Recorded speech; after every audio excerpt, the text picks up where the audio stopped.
I think we will continue with our next speaker. We're a little bit ahead of time, but I think that's okay. So we can just have a little chat already with Ove.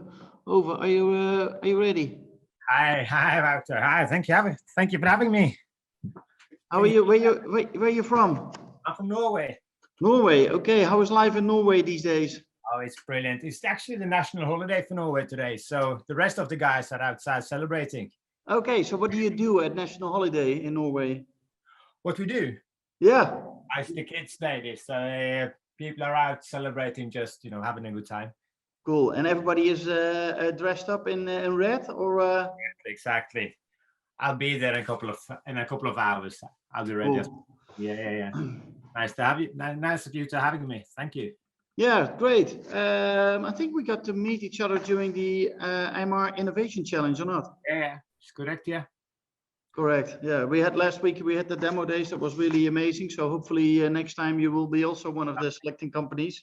Yeah, we'll love to. Yeah. Perfect. So shall I just give you the floor, and then afterwards we can ask some questions? Yeah, sure. Do you have a presentation, or what would you like to share? Try to share my screen. Can you see it from now? Yes, very good, very good. Okay, thank you. How many people are you here about today? Well, now 21, but it is changing a little bit. Sometimes we have a little bit more, sometimes we have a little bit less. People go in and out, so that's okay. Yeah, love it.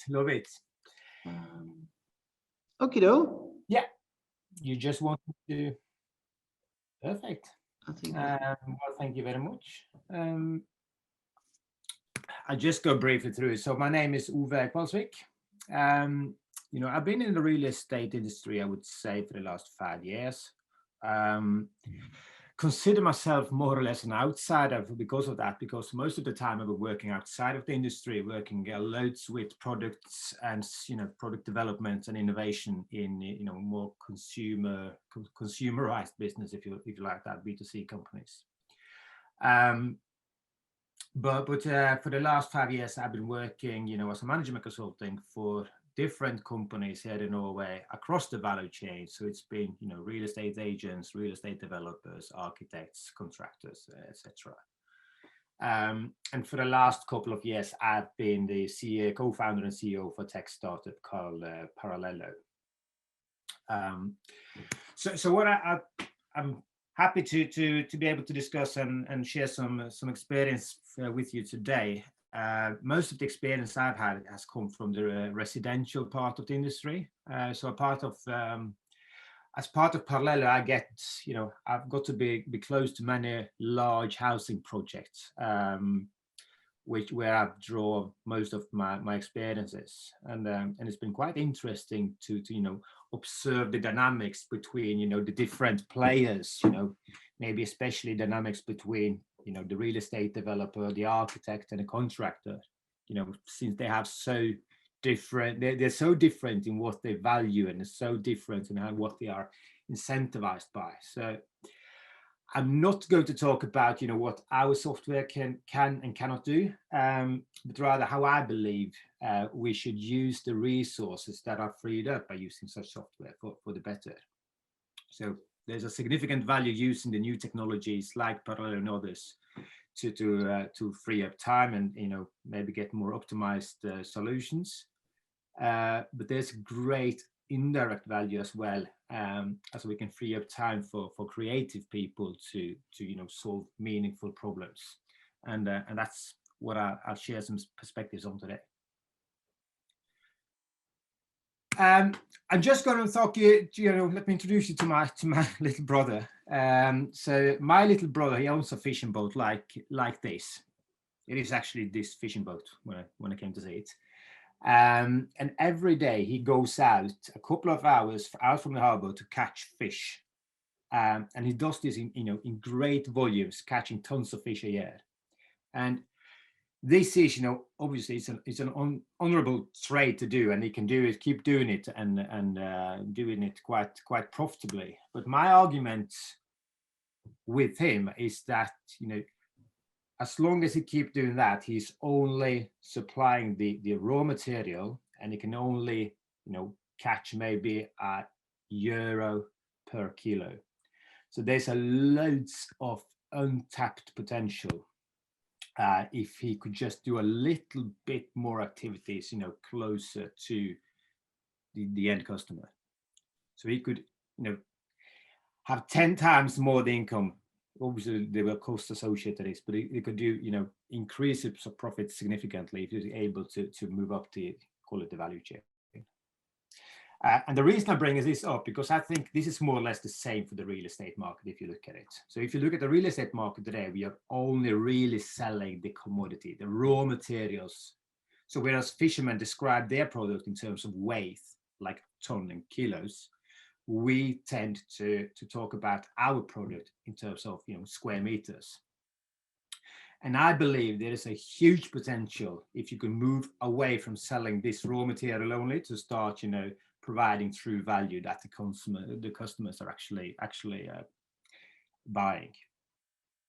And I would be happy to hear, glad to hear it with the rest of you, if you have some good international examples of where this has been done, where you have customized more, maybe not provided just the square meters, but the lifestyle itself. But in Norway, I would argue that there's no real example of somebody who's actually been able to take out this potential that I firmly believe exists.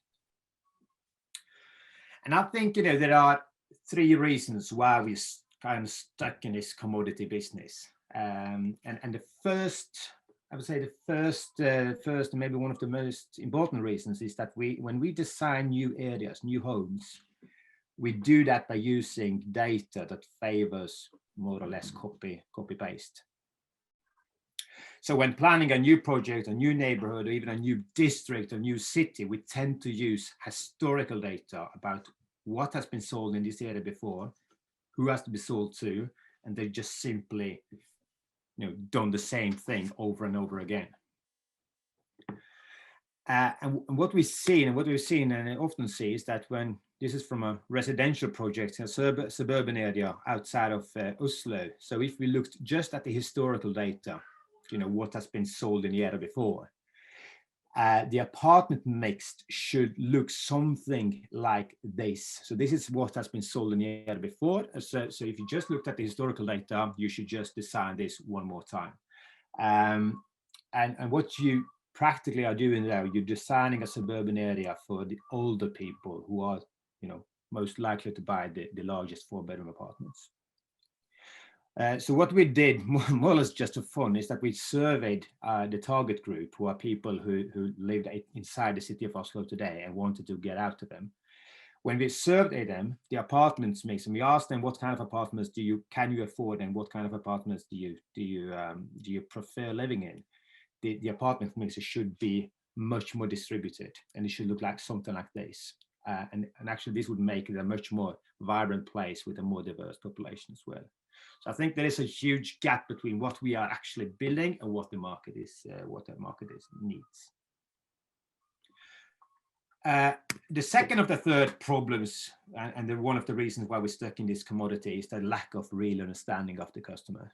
And I've been part of loads of residential projects now, and in none of them I'm yet to see a project where we actually invest sufficient time, where we actually do enough research about what the customer is actually wants and needs. And it's not typical for the real estate industry. It's typical for many industries, but it's especially in the real estate industry, I would say.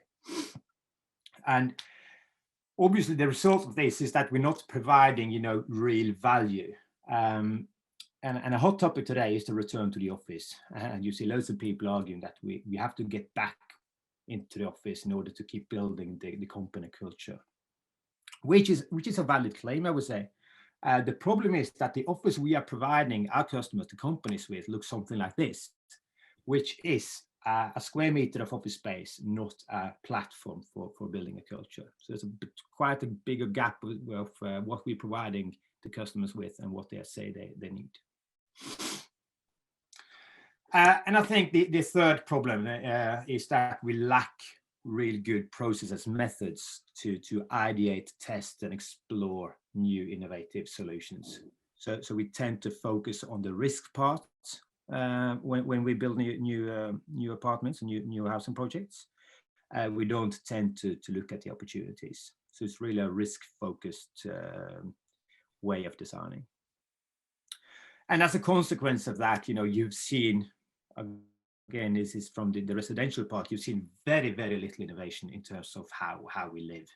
There's been some, maybe the bedrooms have become smaller and maybe a larger share of the apartments become the living room, etc. But that's more or less just minor adjustments that has been made. And I think, honestly, there's an unfulfilled potential of this. I think, as long as we keep providing just a commodity in terms of square meters, the prices we are able, as developers, the prices we are able to get out of the market is more or less, I would say, based on the location and external factors that we cannot control. We're not maximizing the willingness to pay for the target group. And the second one, which might be a bit contradictory, is that, as long as you just price this as price per square meters, more and more people, especially as we see this in Norway, and I think it's a bigger problem in many other countries and cities, less and less people are able to afford it as long as we sell it like we are doing today. So the market is actually becoming smaller for people who can afford to build or buy an apartment.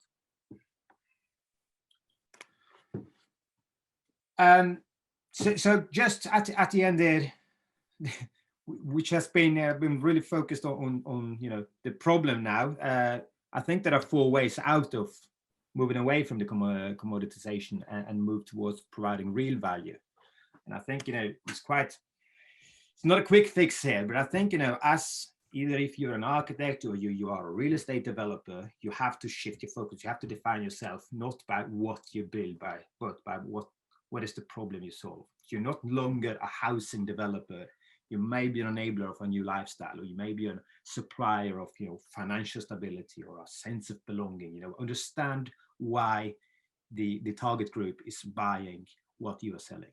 It's not just to buy a square meter.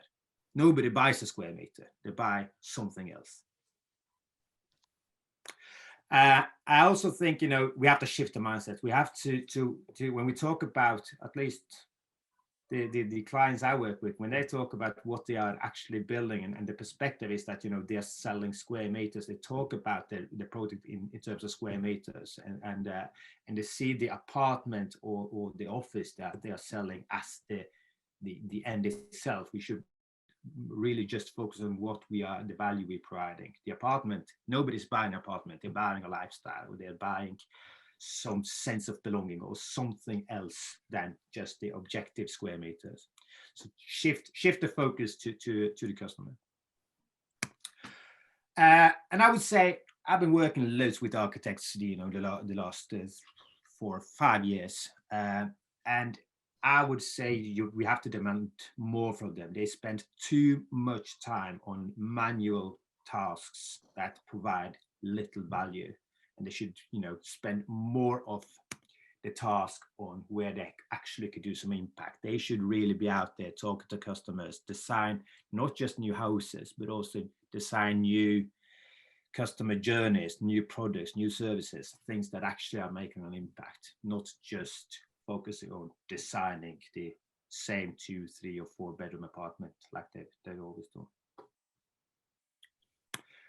And if possible, which is quite maybe a more difficult thing to do, change the incentives. Try to align all the players around a common goal, because one of the most difficult part of the projects today is that there's only the one person, the one player who is incentivized by a successful project here, and that is the developer. All the other, if you're an architect, you focus on your billing rates, or if you're a contractor, you focus on your project price.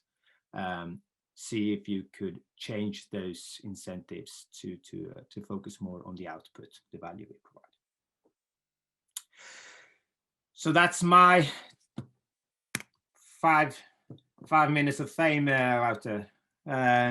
Some perspectives just to throw it into the discussion, not concrete solution or examples of how it's been done, but hopefully something we could discuss. How we can move towards a direction like this.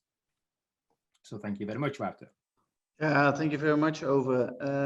So we have a question in the chat from Dimitro. Do you have an API to connect your solution to other Proptech solutions?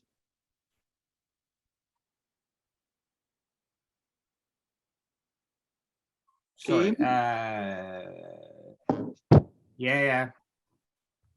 Your solution, Paralello. Yes. Yes, we have an API. Paralello is connected to historical sales data and not other Proptech solutions. It works right now. It works quite independently. So you do the apartment mix and the apartment plans there, but then you easily export it to Revit or Graphisoft for design software. If that makes sense. Yes, yeah, that makes sense. Depends on what other. So do you work together with the developer or with the architect? Who do you like more? Mostly developer, to be honest. Our value proposition towards the developer is much easier than the architects, because what we've seen is that by using our software, you get approximately 5% more sellable area, which is a value that comes to the best of the developer. Yes. Our value proposition towards architects is that you can free up more time, but then you have the incentives to win. They sell time. Yes, so that's for them. It's not that important. It's not as strong, but I think most architects see that the industry is moving towards more automation and more use of this Proptech solutions. Yeah. So how do you see this whole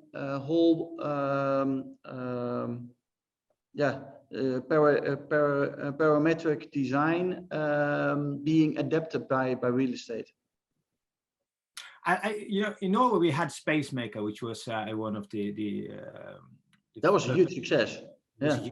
So and SpaceMaker are optimizing the outside, the volumes, while we are working on the inside. So quite easy for us to come afterwards and talk about it, because they've been doing loads of the work for us. So we don't have any problems. I would say the last year, especially in Norway, it's been an amazing boom in interest from new technical solutions. So now when we meet developers now, there's almost no sales meetings that goes by unless they ask us if it's possible to invest in us. So it's been, and that's quite new. That's the last 6 months. So the real estate developers have really have really catch the interest. Yeah. The architects are not really into the Proptech, I would say, domain yet. They're quite they're not part of the discussion quite yet. No, not yet. Not yet. So so there is some change happening, and that's good. Are you now mainly focusing on the Norwegian market, or are you also looking into different kind of countries? Right now in the Norwegian market, it's quite easy to if you have a similar building culture as the Western countries tend to have, it's quite easy to look into different countries. We're looking into Sweden, and then we're looking into I think Germany, France, and UK are all really interesting in the short term. Right now, it's less to do in Norway, but yeah, cool. I think Norway is a good market to. Yeah, Norway is really innovative, so I think it's a good market to start in, or not? Yeah, and we've been forced previously to work more standardized and more efficient because of high salaries and high building costs. So people tend to have to focus on this from the yeah. Nice. Well, thank you very much, Ove, for being with us. Don't keep you up too long, because you need to celebrate the Norwegian Day, of course. So enjoy that, and hope to see you soon. You too. I would love to be part of the next one as an attendee. Cool. We have Looking also forward to it. the next session is also Network Unleashed, which we organize, and that will be on the 7th of June. So later today, I will also put a link to that event in the chat. We'll try to find it out. But great to have you with us, and enjoy your day. You too. Thank you for having me.